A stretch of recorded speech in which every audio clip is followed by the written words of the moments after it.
The northern edge of the galaxy was a place no traveler wished to enter.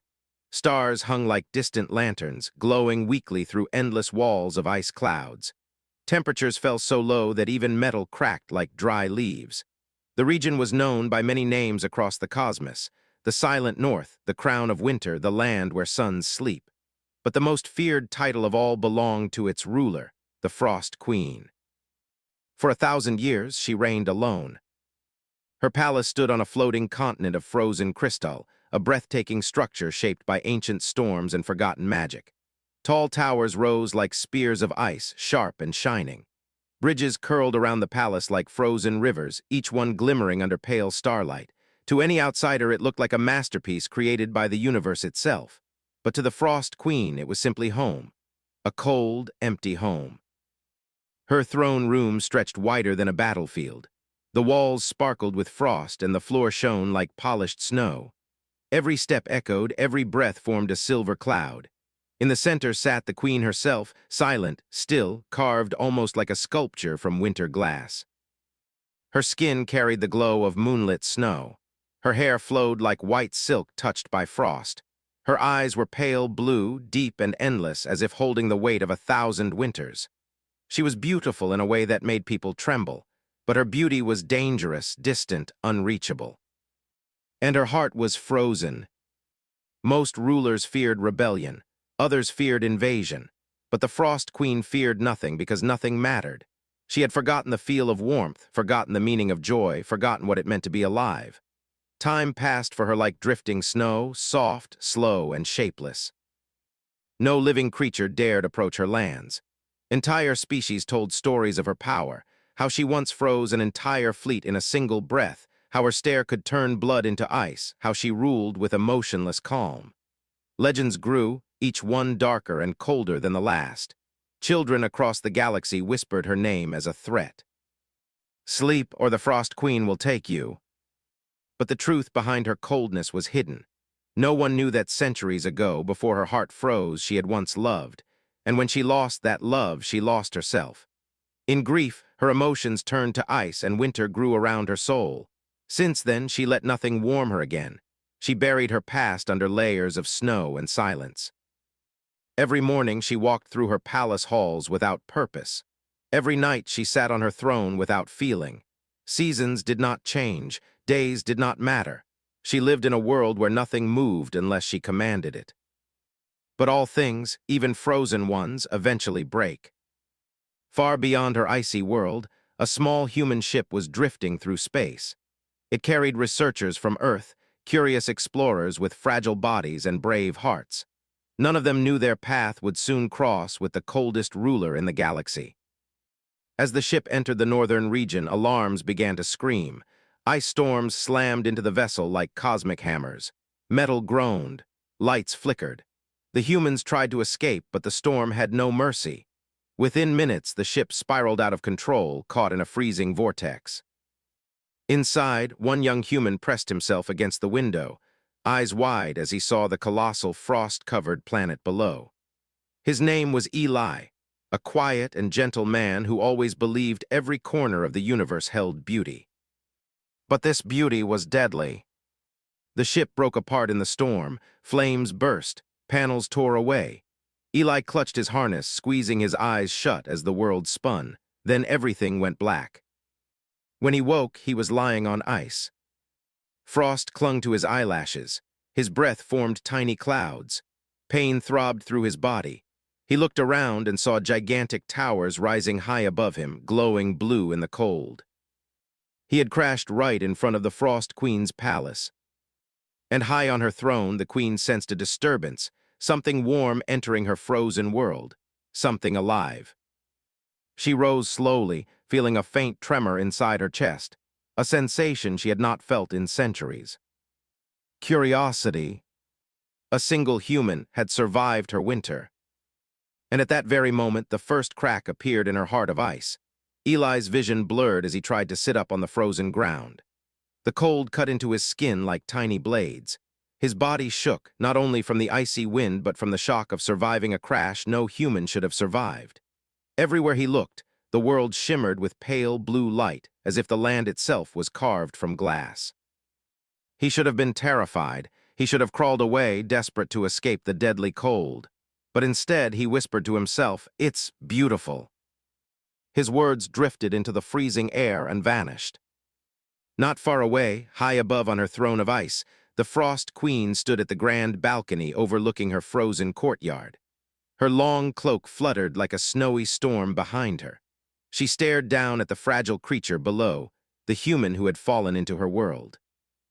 For centuries, nothing surprised her, nothing stirred her heart, but seeing him lying there breathing alive, she felt a sharp spark inside her chest, a feeling she could not name.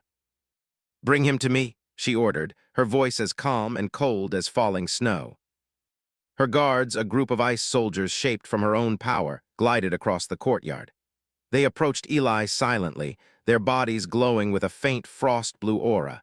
He blinked at them, confused but too weak to resist. Gently, surprisingly gently, they lifted him and carried him up the palace steps. Eli tried to speak. Where are you taking me?" His voice trembled. The guards did not answer. They carried him into a grand hall filled with towering pillars of frozen crystal. The air sparkled with drifting frost. Every sound echoed softly, like whispers in the wind. At the end of the hall, she waited. The Frost Queen. Her presence was overwhelming. She stood tall, elegant, powerful. The air around her shimmered with cold energy. Eli felt the temperature drop with every step closer. Most beings in the galaxy would have collapsed in fear. But when the guards set him down and he finally looked up into her eyes, something unexpected happened. He smiled. Not a big smile, not a forced smile. Just a small, warm human smile, gentle and honest. The Queen froze, truly frozen for the first time in decades. No one smiled at her. No one dared. They feared her too deeply. They respected her too strictly. Or they hated her too quietly. But this human, half frozen and half broken, looked at her the way someone might look at sunrise after a long night. You're the one who rules this place?" he asked softly. His voice lacked fear. It carried curiosity, wonder, and a strange calm. "Yes," she replied, her tone sharp. "I am the Frost Queen. All that you see is mine."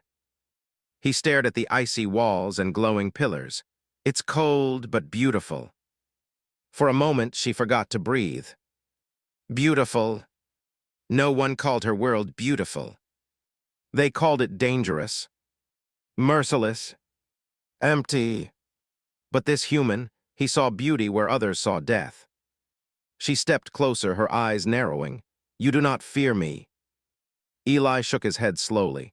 "You saved me, your guards didn't hurt me. Why should I be afraid?" The Queen felt her pulse quicken, a pulse she thought she no longer had. Humans were such strange creatures. Fragile bodies, soft hearts, quick to trust, quick to hope. And yet, something in his smile warmed the air around them. Eli continued, "Thank you for letting me live." Those words hit her harder than any weapon. She turned away, hiding the faint steam forming near her eyes. She blamed the cold, but deep inside she knew it wasn't the cold at all, it was heat, his warmth. "How did you come here?" she asked, regaining her icy composure. "My ship, it crashed. I don't know if anyone else survived." His voice cracked with pain. He lowered his head. A strange ache touched her chest. Sympathy, maybe. She hadn't felt that emotion in centuries. "You will stay here," she said finally, "until I decide what to do with you." Most beings would tremble at such words, but Eli looked at her with that same soft smile. "I don't mind," he whispered. I think this place has more warmth than people think." Warmth. In her palace of eternal ice, he spoke of warmth. The Queen turned sharply, so he would not see the frost melting on her fingers. She did not know it yet, but Eli's small smile had already placed the first ember inside her frozen heart. And slowly, very slowly, winter began to crack. Days passed slowly in the Frost Queen's palace. The human Eli moved carefully through halls that had never felt another living being's warmth. Every step he took left tiny impressions in the frost, marks that would disappear in hours, but for her they were unforgettable. She watched him with silent fascination as he explored, asked questions, and laughed softly at the strange sounds the ice made beneath his feet. She tried to ignore the sensation rising in her chest whenever he smiled, but it was impossible. Even the coldest corners of her soul felt something unfamiliar, something electric and trembling. She could not understand it. Her heart had been frozen for centuries, yet Eli's presence was like a fire slowly melting layers of ice she had built around herself. Eli was different from anyone she had ever seen. His hands were fragile, his body frail compared to the strength of her ice soldiers, yet he had courage she had almost forgotten existed. He looked at the palace not as a fortress, not as a cage, but as a place full of wonder. "It's amazing," he said one morning, brushing his fingers along a pillar that shimmered with frost. "It's like it's alive." The queen tilted her head, pretending not to care. "It is cold, nothing lives here." Eli shook his head, grinning despite the chill. "It's alive, I can feel it, it's beautiful." Beautiful. The word echoed in her mind long after he spoke it. No one had ever used such words about her world. Most beings called it deadly, cruel, untouchable. But he called it beautiful. And in that moment, she realized she had been living in a prison of her own making, believing that ice and solitude were enough to protect her. One evening, Eli brought her a small gift. He had gathered shards of crystal that had fallen from the palace walls during a minor tremor. Using charred pieces of metal from his ship, he shaped them into a delicate sculpture resembling the palace itself. "It's not perfect," he said, his voice quiet and unassuming. "But I wanted you to have something I made for you." She stared at the sculpture, unsure of what to feel. Something in her chest constricted, as though the cold had finally met a warmth it could not resist. She wanted to tell him to leave it, that she didn't need it, that such gestures were meaningless. But the truth gnawed at her silence. She cherished it more than she wanted to admit. "Why do you smile at me like that?" she asked at last, turning her gaze toward him. Eli blinked, a small chuckle escaping his lips. "Because you are unlike anything I've ever seen. Cold, yes, dangerous, yes, but also alive. You're alive even if you don't believe it." Alive. The word struck her harder than any blade. She had convinced herself that life without warmth was enough. She had convinced herself that love and hope were weaknesses. But Eli's words, his smile, and the gentle way he looked at her were cracking that illusion piece by piece. As the days stretched into weeks, the queen noticed changes in herself. Her hands no longer felt perfectly still. Her breath no longer came only as mist. She found herself packing the halls, following Eli's movements quietly, just to see him laugh at some small discovery, like finding a flower trapped in the ice or watching sunlight reflect off the frozen spires. Her ministers whispered behind closed doors. They noticed the softening in her voice when she spoke to him. They noticed the hesitation in her once absolute decisions. "The human, he is changing her," they said, and they were right. Every small gesture, every innocent smile was chipping away centuries of ice around her heart. One night when the northern lights painted the palace with shimmering green and blue, Eli looked at her and said something simple, almost childish, yet profound. "Even the coldest winter can hold fire, you know. You just have to let it bloom." She wanted to turn away, to hide the blush that her icy cheeks had never known. But instead, she let her eyes linger on him, and for the first time she felt a flicker of longing, a flicker she dared not name. The fire inside her was small, nearly imperceptible, but it existed. And the queen realized, with a mix of fear and awe, that the human had awakened something she thought had died long ago, the capacity to feel, to hope, to desire. Eli had arrived in her frozen world by accident. But by simply being alive, by simply smiling, he had done the impossible. He had lit a fire beneath the snow, and she would not let it go unnoticed.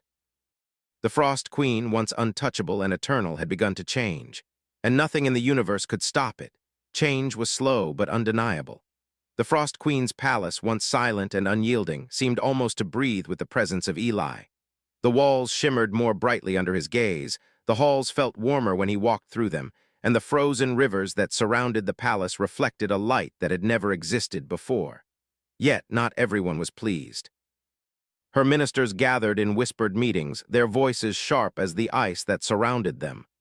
"The queen is softening," one said, tapping a frost-encrusted staff nervously. "This human, he is dangerous." "Dangerous?" another scoffed, eyes wide. "He is just a man, fragile, weak, and mortal. He cannot change what she is." But deep down, even they feared it. The Frost Queen had ruled for 1,000 years, untouchable and eternal. Her power was absolute and her will unshakable. Yet the warmth creeping into her heart threatened to undo everything. The queen, as always, listened in silence. She sat on her throne, tall and imposing, yet something was different now. Her icy composure was cracking. She found herself thinking of Eli when he was not there, imagining his soft laughter, the tilt of his head when he examined her palace, the way his eyes glimmered in the light. She hated herself for it, but she could not stop the thoughts from coming. One evening, her most loyal general approached. His armor gleamed faintly in the starlight, and his breath formed clouds of frost. "My queen," he said, bowing low, "the human is affecting you. Your heart, it is not as cold as it once was. The soldiers and I fear for the stability of the kingdom." The queen's eyes, pale and sharp, narrowed. "You speak as though warmth is a threat," she said, voice low and controlled. "Are you afraid of change?" "The human may cause you to lose your focus," he insisted. "Your ice is what protects this realm. If you allow him to melt even a part of your heart, your enemies will strike. The kingdom will fall." She rose, her cloak brushing the frozen floor like wind over snow. "And yet he lives," she said softly, "and I feel something I have not felt in centuries." The general shivered. "It is not too late, my queen. He is mortal. He will leave or die. You must remain steadfast." She turned to the balcony, staring out at the frozen horizon. The auroras danced across the sky, painting the icy mountains in hues of green and violet. Eli would be wandering there soon, laughing at some invisible joke or discovering a hidden crystal. Her chest ached with longing, a strange, unfamiliar ache that scared her more than any enemy. "Go," she told the general. "You serve me best by trusting me." He hesitated, but eventually bowed again, leaving her alone. She remained on the balcony, her eyes following the faint footprints Eli left in the snow. She could feel the warmth radiating from him, even at a distance, and it called to her like a song she had forgotten. That night she wandered the palace alone. She traced her fingers along the walls, along the frozen pillars, thinking about Eli. Every memory, every smile he had offered her replayed like a dream. She realized that she had begun to care. She realized that the human had done the impossible. He had reached her where no one else ever could. But the weight of her crown reminded her of the danger. Her kingdom feared warmth. Her ministers feared warmth. Even her ice, her own power, seemed to whisper warnings in the quiet of the night. She could not afford to falter. To falter was to risk everything. And yet, every fiber of her being wanted to reach for him. Eli, unaware of the political whispers and silent fears, wandered closer to her throne room. He looked at her from across the hall, his small smile lighting the shadows. He did not understand the gravity of his presence, but he understood this. She had begun to care. And that, he thought, was enough. The queen stood motionless, watching him, her icy heart a battlefield. Frost and fire clashed within her. She hated that she was vulnerable. She hated that she could feel. And yet she could not stop herself from walking toward him. Every step she took was a rebellion against the centuries of cold that had defined her. In the quiet of the frozen palace, the Frost Queen faced a choice. Remain untouchable, untouched, and unfeeling, or allow herself to feel, to hope, to live again. For the first time in 1,000 years, the queen realized that warmth, even if it came from a fragile human, could be more dangerous and more beautiful than any enemy she had ever faced. And in that realization, something inside her shifted.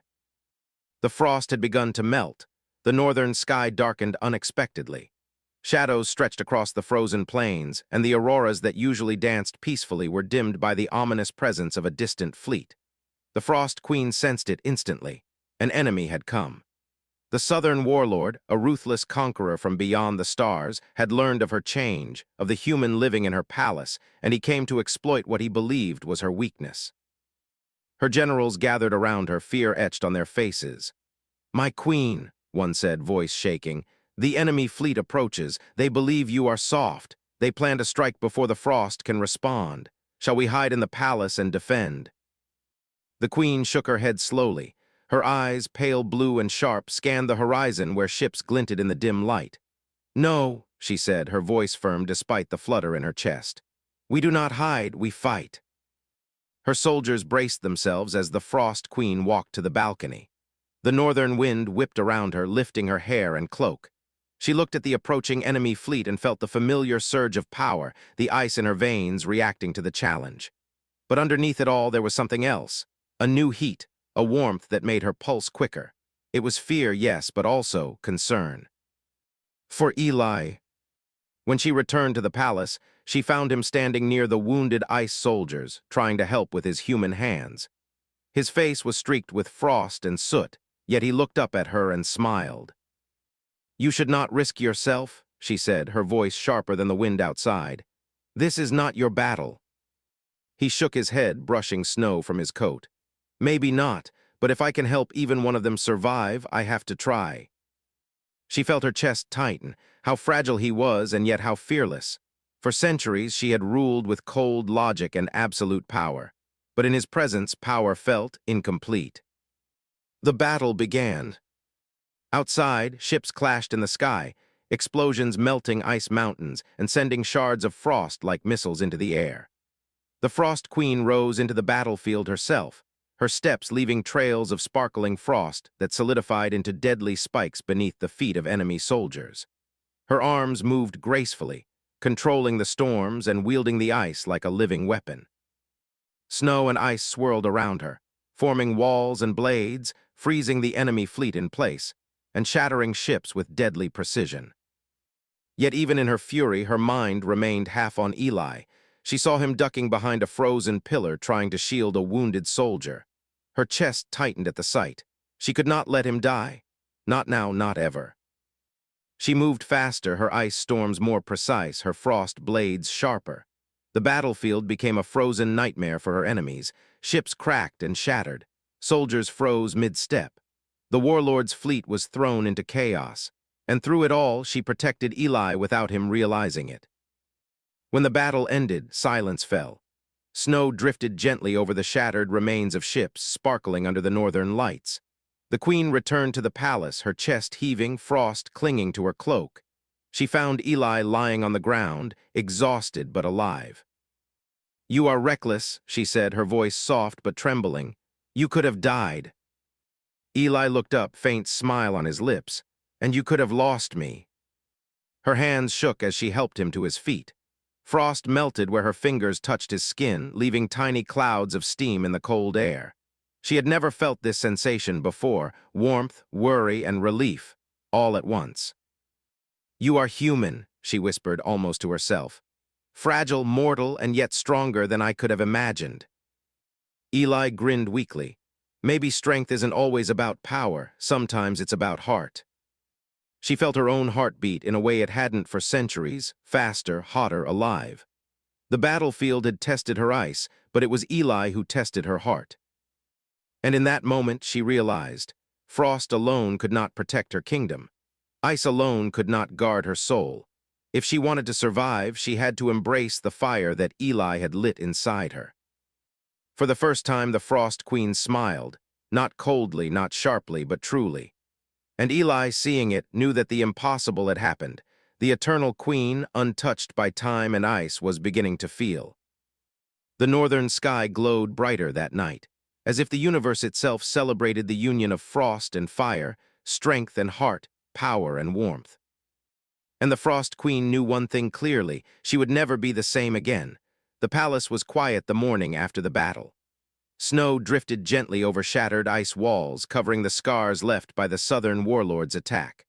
The Frost Queen walked through the corridors, her cloak brushing over frost-encrusted floors, but her mind was not on the damage. It was on him, Eli.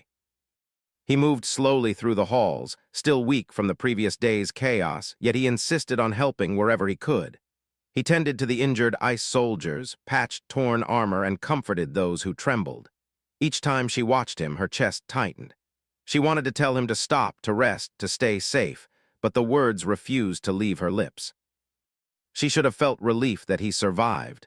She should have felt triumph over the enemy fleet. But all she felt was fear. Fear of losing him, fear that the fragile human could be taken from her, and fear that she was already too attached.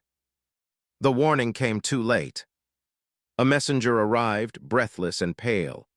"My queen," he said, bowing low, "assassins have entered the palace. They seek the human. They know he survived the battle." The queen's pale blue eyes narrowed. "Where is he?" "In the eastern wing, tending to the wounded." Her heart raced. She could feel the ice around her soul beginning to crack, the warmth Eli had sparked growing dangerously bright. She ran, her steps leaving trails of frost in the palace hallways. When she reached the eastern wing, she found them, 3 masked figures moving swiftly toward him. Eli looked up and froze. He did not have a weapon, only his courage and the soft fire in his heart. "Eli," she shouted, summoning a wall of ice between them. The assassins attacked, and for a moment panic rose inside her. But then she remembered frost was her strength, ice was her weapon, and fire, Eli's fire, was her guide. She struck, her movements precise and deadly. The assassins faltered, their weapons shattering under the force of her storms. But one of them lunged past her defenses. Eli raised his hands instinctively to shield a wounded soldier, and the assassin's blade grazed him. He fell to the ground, pain twisting his face, blood seeping into the snow. "No," she screamed, rushing to his side. The frost on her fingertips melted as she touched his cheek, and steam rose into the cold air. "Why did you risk yourself?" she demanded, her voice breaking. "You are fragile, mortal, you could have died." Eli coughed, wincing, yet he smiled faintly. I wanted to help. I couldn't just stand by, not when others needed me." She shook her head, furious and helpless all at once. "I will not allow you to die, not now, not ever." Her hands glowed with frost and heat, a strange mixture that no one had ever seen in her. She lifted him into her arms, holding him close. For centuries, she had never touched anything so fragile, and yet here he was, warm and alive, trusting her with his life. Tears, real tears, slipped from her eyes. They hit the snow, steaming instantly.